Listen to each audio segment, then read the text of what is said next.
Hi friends, ഇപ്പോൾ കുറേ നാളായിട്ട് ഞാൻ ആലോചിക്കുന്ന ഒരു കാര്യമാണ് നമ്മുടെ ചാനലിലോട്ട് ഒരു ലോങ് വീഡിയോ ഇടാന്നുള്ളത്. ജോബൊക്കെ ഉണ്ടാകുന്ന സമയത്ത് അല്ലാന്നുണ്ടെങ്കിൽ പെട്ടെന്ന് നമുക്ക് ഷിഫ്റ്റ് ചെയ്യേണ്ടതായിട്ടുള്ള സാഹചര്യങ്ങൾ വരുമ്പോൾ ഒരു ഭയങ്കര ന്യൂക്ലിയർ ആയിട്ടുള്ള ഒരു ഫാമിലിയിലോട്ട് നമ്മൾ കൺജസ്റ്റഡ് ആയി പോകാറുണ്ട്. അപ്പോൾ അങ്ങനെ വരുമ്പോൾ കിച്ചൺ ഹാൻഡിൽ ചെയ്യുക എന്ന് പറയുന്നത് നമുക്ക് ഭയങ്കര ഡിഫിക്കൽട്ടി ആയിട്ടൊക്കെ ആദ്യം തോന്നും.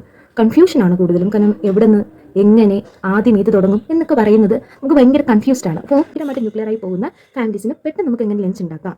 അപ്പോൾ ഇന്നത്തെ എൻ്റെ കണ്ടന്റ് എന്ന് പറയുന്നത് ഒരു 30 മിനിറ്റ് കൊണ്ട് ലഞ്ച് എങ്ങനെ നമുക്ക് പ്രിപ്പയർ ചെയ്യാനുള്ളതാണ്. വളരെ സ്വാദിഷ്ടമായിട്ടുള്ള ലഞ്ചാണ്. അപ്പോൾ നമുക്ക് വീഡിയോയിലോട്ട് പോയാലോ. സാധാരണ ഞാൻ ചെയ്യാറ് കറി ഏതൊക്കെ തന്നെ ആയിരുന്നാലും അതിനാവശ്യമായുള്ള പച്ചക്കറികൾ ശരിയായ സൈസിൽ കട്ട് ചെയ്ത് ആദ്യമേ വയ്ക്കും.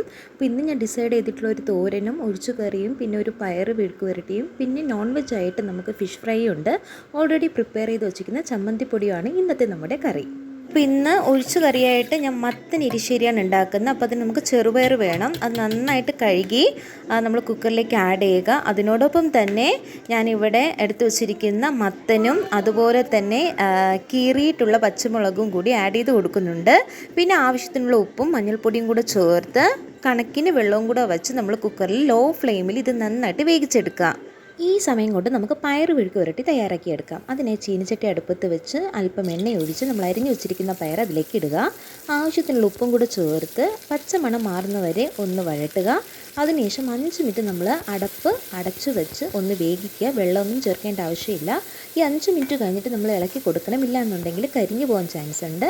ഇങ്ങനെ നമ്മൾ അടച്ചു വെച്ച് നമ്മുടെ ആവശ്യാനുസരണം നമുക്ക് മൂപ്പിച്ചെടുക്കാവുന്നതാണ്. അപ്പിക്ക് വേണ്ടിയിട്ട് ചെറിയ തേങ്ങയിലും മിച്ചം ഉണ്ടായിരുന്ന തേങ്ങ ഞാൻ ബീട്രൂട്ട് തോരന് വേണ്ടിയിട്ട് ആദ്യമേ തന്നെ കൂട്ടായിട്ട് അരച്ച് വെച്ചിട്ടുണ്ടായിരുന്നു. വേറെ ഒന്നുമില്ല, ആവശ്യത്തിനുള്ള മഞ്ഞൾപ്പൊടി, അതുപോലെ മുളക് പൊടി, ജീരകം, കറിവേപ്പില, ഒരു കഷ്ണം വെളുത്തുള്ളി, ഇത്രയും നന്നായിട്ട് ചതച്ചെടുത്താണ് ഇതിൻ്റെ കൂട്ട് ആയിട്ട് നമ്മൾ എരിശ്ശേരിക്ക് കൂട്ടരയ്ക്കാൻ പോവാണ്. ഇതിനായിട്ട് നമുക്ക് തേങ്ങ, മഞ്ഞൾപ്പൊടി, മുളക് പൊടി, കറിവേപ്പില, ജീരകം, വെളുത്തുള്ളി ഇത്രയും നന്നായിട്ട് നമ്മൾ അരച്ചെടുക്കുക.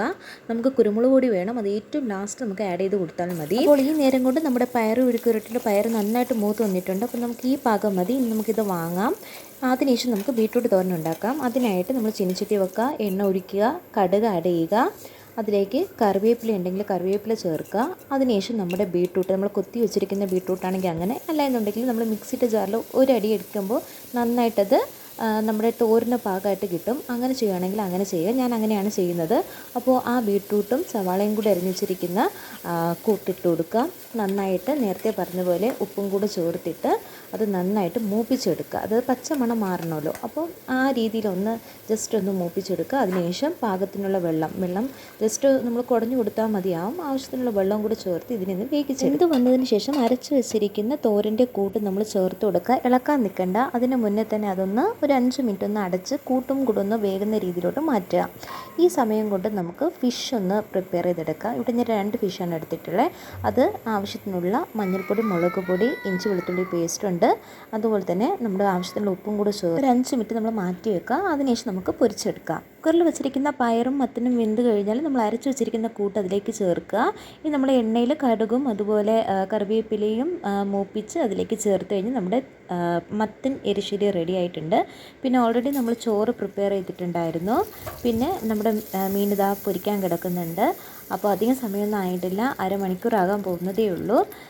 അപ്പോൾ ഇതാ ചോറ്, മത്തൻ എരിശ്ശേരി, ബീട്രൂട്ട് തോരൻ, പയറ് മെഴുക്ക് പുരട്ടി, നേരത്തെ പറഞ്ഞ പോലെ നമ്മുടെ വീട്ടിലെപ്പോഴും ചമ്മന്തി പൊടി ഉണ്ടായിരിക്കും, പിന്നെ മീൻ പൊരിച്ചത്. അപ്പോൾ ഇതാണ് ഇന്നത്തെ നമ്മുടെ ഊണ്. എല്ലാവർക്കും വീഡിയോ ഇഷ്ടമായിട്ടുണ്ടെങ്കിൽ ലൈക്ക് ചെയ്യുക, സബ്സ്ക്രൈബ് ചെയ്യുക, സപ്പോർട്ട് ചെയ്യുക. താങ്ക്